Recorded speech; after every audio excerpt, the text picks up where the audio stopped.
Repeat, আমি আবারও বলছি, দুটি জিনিস মানুষকে সবচাইতে বেশি আল্লাহর জান্নাতে প্রবেশ করায়। একটি হচ্ছে আল্লাহর ভয়, তাকওয়াল্লাহ, আরেকটি হচ্ছে সুন্দর আচরণ, হুসনুল খুলুক।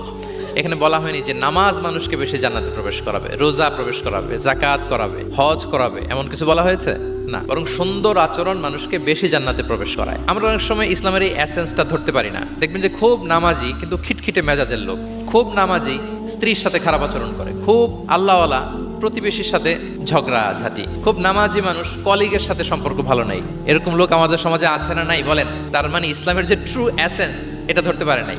আশেপাশের নেইবরের সাথে, কলিগের সাথে, বন্ধুদের সাথে, সহপাঠীদের সাথে যে ভালো আচরণ করতে হয়, গুড বিহেভিয়ার করতে হয়, এবং এটাই যে আমাকে সবচেয়ে বেশি জান্নাতে প্রবেশ করানোর মাধ্যম হতে পারে, এটা আমরা ভুলে যাই। প্রিয় বন্ধুরা, আমরা যেন এই ব্যাপারটাকে ছোট মনে না করি। সবচেয়ে বেশি জান্নাতে মানুষকে প্রবেশ করায় তাকওয়াল্লাহ, হুসনুল খুলুক, আল্লাহর ভয়, আর একটা কি সুন্দর আচরণ। অনেক ছোট ছোট বন্ধুদেরকে আমি দেখতে পাচ্ছি অডিয়েন্স